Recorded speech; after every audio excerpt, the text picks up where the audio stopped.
അതെ, നമുക്ക് മറ്റ് അതിഥികളിലേക്ക് പോകുന്നതിന് മുൻപ് ഈ വാർത്ത റിപ്പോർട്ട് ചെയ്ത ഞങ്ങളുടെ പ്രതിനിധി തത്സമയം ചേരുകയാണ് ആ സ്ഥലത്തു നിന്നും. രാവിലെ വാർത്ത റിപ്പോർട്ട് ചെയ്യുന്ന വേളയിൽ അവിടെ നിന്നും സാധനങ്ങൾ നീക്കം ചെയ്യുന്നതിൻ്റെ തത്സമയ ദൃശ്യങ്ങളടക്കം ജനം TV സംപ്രേഷണം ചെയ്തിരുന്നു. ഇപ്പോൾ അത് ഏകദേശം പൂർണ്ണമായും നീക്കം ചെയ്തു കഴിഞ്ഞു.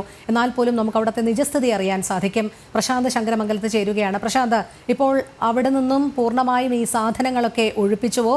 അതിനു മുൻപ് ഇത് 3 ദിവസം നടന്ന ഒരു കുടുംബശ്രീയുടെ അടുക്കളപ്പുരയായാണ് ഇതിനെ പരിവർത്തനം ചെയ്തത്. വലിയ രീതിയിൽ തന്നെ മാംസാഹാരം ഉൾപ്പെടെയുള്ളവ അവിടെ പാചകം ചെയ്തു. അതുമാത്രമല്ല, അതിൻ്റെ വേസ്റ്റ് ഒരു ഭാഗത്ത് കൂട്ടിയിട്ടിരിക്കുന്നതും നമ്മൾ കണ്ടതാണ്.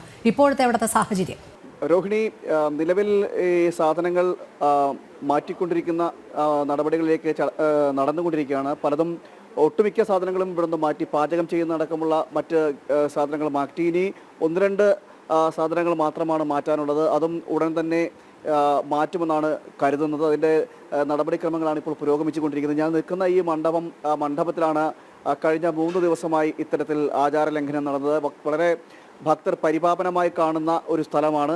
ആ സ്ഥലത്ത് ആണ് ഇത്തരത്തിൽ ആചാരലംഘനം ഉണ്ടായിരിക്കുന്നത്. ഒരിക്കലും ഇത് അനുവദനീയമല്ല. നമുക്കറിയാം, ഈ ശബരിമല നമുക്ക് ഈ പത്മനാഭസ്വാമി ക്ഷേത്രവുമായി ബന്ധപ്പെട്ട് ഉണ്ടാകുന്ന അല്ലെങ്കിൽ ഉള്ളവർക്കും അല്ലെങ്കിൽ ക്ഷേത്രത്തെ സ്നേഹിക്കുന്നവർക്കും പത്മനാഭസ്വാമിയുടെ വിശ്വാസികൾക്കും എല്ലാം അറിയാവുന്ന കാര്യമാണ് എത്രത്തോളം പ്രാധാന്യം ഈ മണ്ഡപത്തിനുണ്ടെന്നും ഈ ആറാട്ടുകടവിനുണ്ടെന്നും. അതായത് ഈ ശംഖുമുഖം കടൽപ്പുറത്തെ പറയുന്നത് ആറാട്ടുകടവെന്നാണ്. ഭഗവാന്റെ ആറാട്ടുകടവ് എന്ന് തന്നെയാണ് പറയുന്നത്. അതുകൊണ്ട് തന്നെയാണ് ഇവിടെയാണ് ചടങ്ങുകളടക്കം നടക്കുകയും ചെയ്തത്. എനിക്ക് പിന്നിൽ കാണുന്ന ഈ ഭാഗത്താണ് ഈ വിഗ്രഹങ്ങൾ കൊണ്ടുവരികയും അവിടെ കന്നിമൂല എന്ന് പറയുന്ന ഈ മണ്ഡപത്തിൻ്റെ കന്നിമൂല ഭാഗം അവിടെയാണ് ഈ വിഗ്രഹങ്ങൾ കൊണ്ടുവരികയും അതോടൊപ്പം തന്നെ ശിവലിംഗം സ്ഥാപിച്ചുകൊണ്ട് ഉള്ള ചടങ്ങുകളടക്കം നടക്കുന്നത്. അതായത് ആ ഭാഗത്തെ ഒരു അവസ്ഥയാണ് ഇപ്പോൾ നമ്മൾ കണ്ടുകൊണ്ടിരിക്കുന്നത്. ഇവർ ഇപ്പോൾ മാറ്റുകയാണ്. ഈ ഭാഗത്ത് ഇതാണ് ഞാൻ ഈ നിൽക്കുന്ന ഭാഗം, ഇതാണ് ഈ കന്നിമൂല എന്ന് പറയുന്ന ഈ ഭാഗം. ഇവിടെയാണ് ശിവലിംഗം സ്ഥാപിച്ചുകൊണ്ട് ഈ ചടങ്ങുകൾ തുടങ്ങുന്ന സമയത്ത് സ്ഥാപിക്കുകയും പൂജകൾ നടക്കുകയും ചെയ്തത്. അതോടൊപ്പം തന്നെ ഇതിൻ്റെ മധ്യഭാഗത്തായി പത്മനാഭസ്വാമിയുടെ വിഗ്രഹം, വലതുഭാഗത്തായി നരസിംഹസ്വാമി, ഇടതുഭാഗത്ത് ശ്രീകൃഷ്ണൻ, ഇങ്ങനെയുള്ള വിഗ്രഹങ്ങൾ സ്ഥാപിക്കുകയും പൂജ നടത്തുകയും ആറാടിക്കുകയും ചെയ്യുകയും അതിനുശേഷം ദർശനം നടത്തുകയൊക്കെ ചെയ്യുന്നതാണ്. ആ ഭാഗത്താണ് ഇത്തരത്തിൽ വേസ്റ്റ് ബേസിൻ വെച്ചിരിക്കുകയും അവിടെ ഇങ്ങനെ വൃത്തിഹീനമായി കിടക്കുന്ന ഒരു സാഹചര്യമുള്ളത്. അപ്പുറത്ത് ഇത് വേസ്റ്റ് ഒഴുകിപ്പോകുന്ന ഒരു കുഴിയുമുണ്ട്. അതായത് ഭഗവാന്റെ ദൃഷ്ടി പതിയുന്ന ആ ഒരു ഭാഗത്താണ് ഇത്തരത്തിലൊരു ഒരു വേസ്റ്റ് കുഴി സ്ഥാപിക്കുകയും വെള്ളം ഉണ്ടാകുന്നതിനൊക്കെ സ്ഥാപിച്ചിരിക്കുന്നത്. അതോടൊപ്പം മറ്റൊരു കാര്യമെന്ന് പറയുന്നത്, ഇതിനോട് ചേർന്ന് തന്നെ ഈ മണ്ഡപത്തിനോട് ചേർന്ന് തന്നെ ഒരിടത്ത് മലമൂത്ര വിസർജനങ്ങൾ നടത്തുന്നതിനായിട്ടുള്ള ഒരു ഈ ടെമ്പററി കക്കൂസ് സ്ഥാപിച്ചിട്ടുണ്ട് ഇവിടെ തന്നെ. അതും ഈ സ്ഥലത്ത് തന്നെയാണ്. ഇതൊക്കെ നേരത്തെ തന്നെ ഇത്തരത്തിൽ ഈ ഭാഗത്ത് അങ്ങനെ ഒന്നും സ്ഥാപിക്കാൻ പാടില്ല എന്നിരിക്കെയാണ് ഇത്തരത്തിലുള്ള ഈ ഒരു സമീപനം ഉണ്ടായിരിക്കുന്നത്. വളരെ ഗുരുതരമായ ഒരു ഇതാണ് ഈ ഭാഗത്തുണ്ടായിരിക്കുന്നത്. ഒരു കാര്യം കൂടി, നഗരസഭയാണല്ലോ ഇതിന് അനുമതി നൽകിയിരിക്കുന്നത് അല്ലേ? കൃത്യമായി നഗരസഭയ്ക്ക് ഏതൊക്കെ രീതിയിലാണ് ശ്രീപത്മനാഭസ്വാമി ക്ഷേത്ര പരിസരവും അതുമായി ബന്ധപ്പെട്ട ആചാരങ്ങൾ നടക്കേണ്ടുന്ന സ്ഥലവുമൊക്കെ കൃത്യമായി തന്നെ അറിയാം. എന്നിട്ടും നഗരസഭ ഇതിന് അനുമതി നൽകി എന്നല്ലേ മനസ്സിലാക്കേണ്ടത്?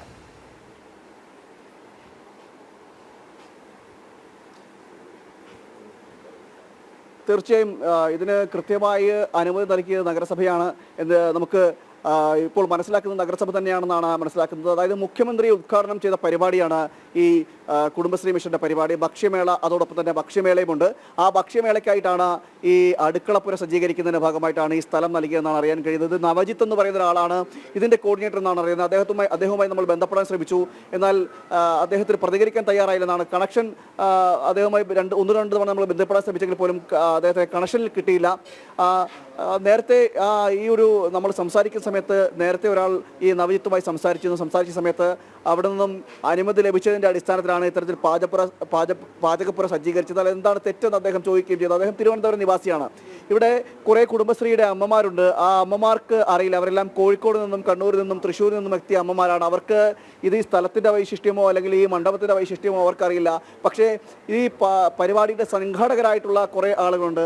ആ സംഘാടകർക്ക് കൃത്യമായി അറിയാം ഈ പറയുന്ന സ്ഥലം എന്ന് പറയുന്നത് ഇത് ആറാട്ടുകടവാണ്, മണ്ഡപം ആറാട്ട് മണ്ഡപമാണ്. ഇവിടെയാണ് ഭഗവാൻ ആറാടിച്ച ശേഷം പ്രതിഷ്ഠ നടത്തിക്കൊണ്ട് പൂജ അടക്കമുള്ള കാര്യങ്ങൾ ചെയ്തത് ഇവിടെയാണ്. ഇതിന് ഇത്രത്തോളം ചരിത്ര പ്രാധാന്യമുണ്ട്. ഈ ഇത്രത്തോളം വിശ്വാസത്തോടെയാണ്, ആരാധനയോടെയാണ് ഭക്തർ നോക്കിക്കാണുന്നത് എന്ന അടക്കമുള്ള കാര്യങ്ങൾ അറിയാവുന്നവരാണ് ഇതിന്റെ സംഘാടകർ. നഗരസഭയ്ക്ക് അറിയാം, ശുചിത്വ മിഷൻ അറിയാം, അതുപോലെ തന്നെ കുടുംബശ്രീയുടെ തിരുവനന്തപുരത്തെ പ്രവർത്തകർക്കറിയാം. അങ്ങനെയുള്ളവർക്കെല്ലാം അറിയാമെന്നിരിക്കെ കൃത്യമായ രീതിയിൽ ഇതിനൊരു ഇത് അറിഞ്ഞുകൊണ്ട് തന്നെ ഈ ഇവിടേക്ക് തീർച്ചയായും പ്രശാന്ത് അങ്ങനെ തന്നെ പറയേണ്ടിയിരിക്കുന്നു. കാരണം നഗരസഭാ അധികൃതർക്കറിയാം, തിരുവനന്തപുരം നിവാസികൾക്കറിയാം. അതുമാത്രമല്ല, ഇതൊരു പൈതൃക സ്മാരകമാണ്. പുരാവസ്തു വകുപ്പിന്റെ കീഴിലുള്ള സ്ഥാപനമാണ് ഇത്തരത്തിന് അടുക്കളപ്പുരയായി നൽകിയിരിക്കുന്നത്. എനിക്ക് തോന്നുന്നു പ്രശാന്തിന്റെ കൂടെ അവിടെയുള്ള പരിസരവാസികൾ, ഭക്തർ തന്നെ ചേരുന്നുണ്ട്. അവർ ഒരുപക്ഷെ പ്രതികരണം നൽകിയേക്കാം എന്ന് കരുതുന്നു. കാരണം അവരുടെ ശ്രദ്ധയിൽപ്പെട്ടപ്പോൾ മുതൽ നമ്മളോടൊപ്പം ജനം ടിവിയോടൊപ്പം പ്രതികരിക്കാനുണ്ടായിരുന്നവരാണ്. അവർ പ്രതികരിക്കുന്നതിന് തയ്യാറാകുമോ പ്രശാന്ത്? രോഹിണി, ഇപ്പോൾ പത്മനാഭസ്വാമി ക്ഷേത്രത്തിന്റെ ദേവസ്വത്തിന്റെ എക്സിക്യൂട്ടീവ് ഡയറക്ടർ കൂടി ഇവിടെ എത്തിയിട്ടുണ്ട്. അദ്ദേഹം എക്സിക്യൂട്ടീവ് ഓഫീസർ കൂടി എത്തിയിട്ടുണ്ട്. അദ്ദേഹം നമ്മളോടൊപ്പം ചേരുന്നുണ്ട്. സാർ, അങ്ങ് വാർത്ത കണ്ടതാണ് രാവിലെ മുതൽ. ഈ സ്ഥലത്തിന്റെ പൈതൃകം എന്താണെന്നും അല്ലെങ്കിൽ ഇതിന്റെ ആവശ്യകത എന്താണെന്നും ഇത് സംരക്ഷിച്ചു നിർത്തുന്നതിന്റെ ആവശ്യകത എന്താണെന്നും ഇത് എത്രത്തോളം പ്രാധാന്യം ഈ മണ്ഡപം അർഹിക്കുന്നു എന്നടക്കമുള്ള കാര്യങ്ങൾ അനന്തപുരിവാസികൾക്കും ഇവിടുത്തെ സർക്കാരിനും സംവിധാനങ്ങൾക്കും അറിയാമെന്നിരിക്കെ ഇത്തരത്തിലൊരു പരിപാടിക്ക് പാചകപ്പുര സൃഷ്ടിക്കുന്നതിന് വേണ്ടി നൽകി എത്രത്തോളം ഗുരുതരമായിട്ടുള്ള ഒരു അച്ചടക്ക ലംഘനം അല്ലെങ്കിൽ ആചാര ലംഘനമാണ് നടത്തിയതെന്ന് നിങ്ങൾക്ക് തോന്നുന്നു? ഇത് ഞങ്ങൾ ഇങ്ങനെ ഈ ഒരു അറിവ് കിട്ടിയ ഉടനെ തന്നെ ഒന്ന് അവിടെ ആ മണ്ഡപത്തിൽ ജനം ടിവിയുടെ ആൾക്കാർ തന്നെ ഈ എന്താണ് ഇവിടെ ഉണ്ടായതെന്ന് വെച്ച് കഴിഞ്ഞാൽ കുക്കിംഗ് ആണ് നടന്നു എന്നാണ് ഞാൻ അറിയുന്നത്. അതെല്ലാം നീക്കം ചെയ്തു. ഇപ്പം ഇനിയിപ്പോൾ ഉള്ളത് ഹാൻഡ് വാഷിനുള്ള സംവിധാനമൊക്കെയാണ്. അതും കൂടെ ഞങ്ങൾ ആവശ്യപ്പെടാം അധികൃതരോട് നീക്കം ചെയ്യാൻ. ഇത് പിന്നെ സമീപത്ത് ഒരു മേക്ക് ഷിഫ്റ്റ് ടോയ്ലറ്റും സ്ഥാപിച്ചതായി കാണുന്നു. അതും നമുക്ക് ഈ മണ്ഡപത്തിൻ്റെ കുറച്ച് പരിസരത്തു നിന്ന് കുറച്ചൊന്ന് നീക്കാൻ വേണ്ടി ഞങ്ങൾ അവരോട് ആവശ്യപ്പെടുന്നതായിരിക്കും. എന്തായിരുന്നാലും ഇപ്പം നിലവിൽ ഈ പറയുന്ന ഈ സസ്യേതര ആഹാരങ്ങളൊന്നും ഇതിനകത്ത് ഉള്ളതായി കാണുന്നില്ല. എല്ലാം പോലീസിന്റെ സഹായത്തോടെ നീക്കം ഉടനടി തന്നെ. അതിന്റെ ദൃശ്യങ്ങളുണ്ട്. കഴിഞ്ഞ ദിവസം തന്നെ അവർ പാചകം ചെയ്തതാണ്. ഭക്ഷ്യമേളയാണ്. എന്തായാലും ഭക്ഷ്യമേള എന്ന് പറയുന്നത് വെജിറ്റേറിയൻ ഭക്ഷണങ്ങൾ മാത്രം ഉണ്ടാക്കുന്ന മേളയാവില്ലല്ലോ. അതെ അതെ അതെ അതെ. അപ്പോൾ എന്തായിരുന്നാലും ഇതെല്ലാം നീക്കം ചെയ്തിട്ടുണ്ട്. ഇത് തീർച്ചയായിട്ടും ഇത് ഒരു പവിത്രമായ ഒരു സ്ഥലമായി കരുതപ്പെടുന്നതാണ്. ഈ ആറാട്ടിന് ഭഗവാനെ എഴുന്നള്ളിച്ച് ആറാട്ട് കഴിഞ്ഞിട്ട് ഇവിടെ വെച്ച് പൂജ നടത്തുന്ന ഒരു മണ്ഡപമാണ്. ഇത് ഞങ്ങൾ അറിഞ്ഞ ഉടനെ തന്നെ പോലീസിനെ അറിയിക്കുകയും അവർ സമയോചിതമായി ഇടപെട്ട് അത് അധികൃതരെ അറിയിച്ച് മാറ്റി അത് എല്ലാം ഈ പറയുന്ന ഇതെല്ലാം ഇവിടെ നീക്കം ചെയ്തിട്ടുണ്ട്. ഇതിനെ സംബന്ധിച്ച് നമ്മൾ ഈ ഭരണസമിതി ഉചിതമായൊരു തീരുമാനമെടുത്ത് ഇത് ഏത് രീതിയിൽ നമുക്ക് സംരക്ഷിക്കണമെന്നുള്ളതിന് തുടർ നടപടി ഭരണസമിതി കൈക്കൊണ്ട്. എന്ത് തീരുമാനമാണ് ഇനി ഉണ്ടാവുക? ഇതിൽ സർക്കാരിനോടോ അല്ലെങ്കിൽ ഞാൻ പ്രാപ്തനല്ല. കാര്യം എന്ന് വെച്ച് കഴിഞ്ഞാൽ അത് അവരുടെ ഒരു തീരുമാനമാണ്. എന്തായിരുന്നാലും ഇത്തരത്തിലുള്ള ഇനിയിപ്പം ഒരു ഇപ്പം തൽക്കാലം സംരക്ഷണമൊന്നും ഇല്ലാതെ കിടക്കുന്ന ഒരു സ്ഥലമല്ലേ. അപ്പോൾ ആവശ്യമായ സംരക്ഷണം ഏത് രീതിയിൽ ഏർപ്പെടുത്താം എന്നുള്ളത് തീർച്ചയായും ഭരണസമിതി ആലോചിച്ച് അത് സർക്കാർ വകുപ്പുകളുമായി ബന്ധപ്പെട്ട് വേണ്ട നടപടി സ്വീകരിക്കുമെന്ന് നമുക്ക്. തുറസായ സ്ഥലം ഇത്രയും കെട്ടിമറച്ചുകൊണ്ട്, ഈ മണ്ഡപത്തിന് ചുവരുകൾ തന്നെ കെട്ടിമറച്ചുകൊണ്ട് ഇത്തരം ഒരു പരിപാടി സംഘടിപ്പിച്ചിട്ട് അറിയാതെ പോയത് എങ്ങനെയാണ്? ഇല്ല, ഇത് ഞങ്ങളുടെ ഒരു ഡയറക്റ്റ് കൺട്രോളിലുള്ള ഒരു മണ്ഡപം അല്ലല്ലോ. പത്മനാഭസ്വാമി ക്ഷേത്രത്തിന് ഒരു ഡയറക്റ്റായിട്ടൊരു കൺട്രോളില്ല. ഇത് പിന്നെ സമയമാകുമ്പോൾ ഇവിടെയുള്ള എന്തെങ്കിലും തടസ്സം ഉണ്ടെങ്കിൽ ആറാട്ട് സമയത്ത് നീക്കം ചെയ്താണ് ഇവിടെ ആറാട്ട് നടത്തി വരുന്നത്. അപ്പോൾ ഇത്തരത്തിൽ ഇപ്പം പൊതുജനങ്ങളെല്ലാം വന്നു പോകുന്ന ഒരു സ്ഥലമാണിത്. അപ്പോൾ ഇത്തരത്തിലൊരു ചടങ്ങ് നടക്കുന്നത് നമ്മുടെ ശ്രീ പത്മനാഭസ്വാമി ക്ഷേത്രത്തിൻ്റെ അധികൃതരോട് പെർമിഷൻ വാങ്ങേണ്ട കാര്യമില്ല, അവർ വാങ്ങിയിട്ടുമില്ല. അപ്പോൾ ഇതിങ്ങനെ ശ്രദ്ധയിൽപ്പെട്ടപ്പോൾ ഞങ്ങൾ പോലീസിനടുത്ത് ഉടനെ തന്നെ അറിയിച്ച് വേണ്ട നടപടി സ്വീകരിക്കുകയാണ് ഉണ്ടായത്. തീർച്ചയായും ക്ഷേത്രത്തിന്റെ ഭാഗത്തുനിന്ന് ശ്രദ്ധയിൽപ്പെട്ടപ്പോൾ വേണ്ട നടപടി സ്വീകരിച്ചു. പക്ഷേ അവിടെ മറ്റൊരു കാര്യം കൂടി സൂചിപ്പിക്കേണ്ടതുണ്ട്. കാരണം ശ്രീ പത്മനാഭസ്വാമി ക്ഷേത്ര പരിസരത്ത് ബിരിയാണി വിളമ്പിയതുമായുള്ള വിവാദമുയർന്ന പശ്ചാത്തലത്തിൽ ഹൈക്കോടതി ഇടപെട്ടിരുന്നു. അന്ന് ഹൈക്കോടതി ഭരണസമിതിക്ക് കൃത്യമായ നിർദ്ദേശം നൽകിയിരുന്നു, ഇത്തരം കാര്യങ്ങളിൽ ജാഗ്രത പാലിക്കണമെന്ന്. പക്ഷേ ഇപ്പോൾ അദ്ദേഹം നിർഭാഗ്യവശാൽ പറയുന്നത് തങ്ങൾ അറിഞ്ഞിരുന്നില്ല എന്നാണ്. തീർച്ചയായും അദ്ദേഹം സൂചിപ്പിച്ചത് അങ്ങനെയാണ്, ഈ വിഷയം അറിഞ്ഞില്ല എന്നതാണ്. എന്നാൽ യഥാർത്ഥത്തിൽ ഒരു 3 ദിവസമായിട്ടാണ് ഈ പരിപാടി ഇവിടെ നടക്കുന്നത്.